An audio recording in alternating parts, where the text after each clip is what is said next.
Good morning, fifth graders. Mrs. Bandy here, bringing you another reading lesson.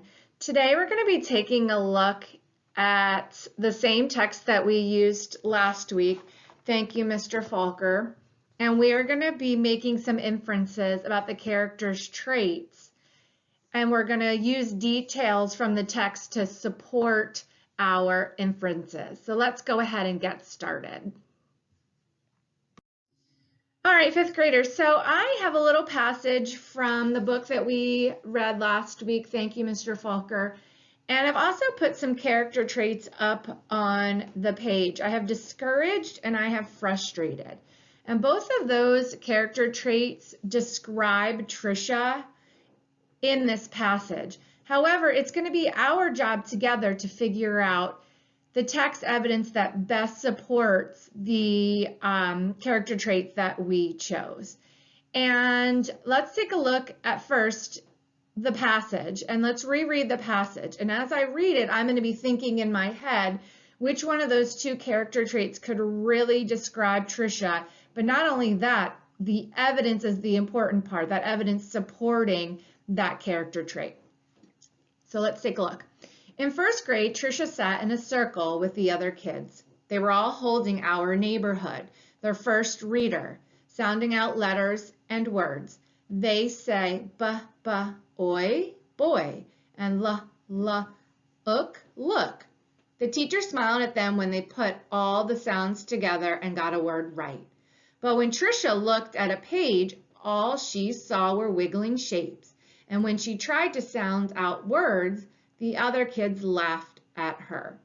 Trisha, what are you looking at in the book? They'd say. I'm reading, she'd say back to them. But her teacher would move on to the next person.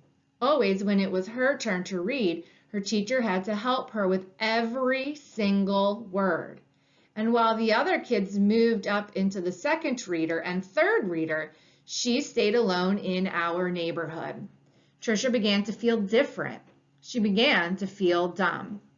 Well, as I read that, it's really starting to stick out to me, that text evidence, that I think Trisha is feeling discouraged.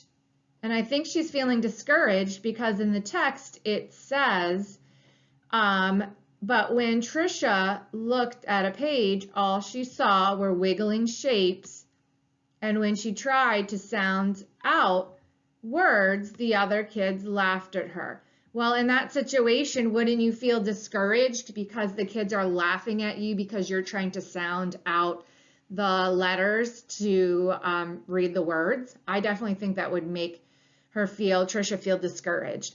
I also think she feels discouraged over frustrated because she says right here, and while all the other kids moved up into the second reader and third reader, she stayed alone in Our Neighborhood. So here she is seeing all these other kids moving into different books because they're learning to read more and more, and reading's becoming easier and easier for them.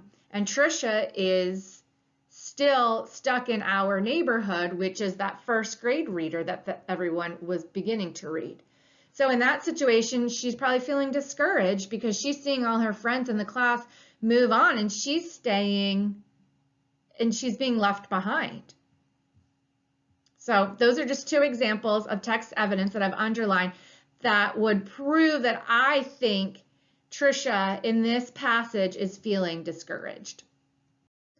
All right, fifth graders, so you've just seen me model how to make an inference on a character's traits using text evidence to support that inference.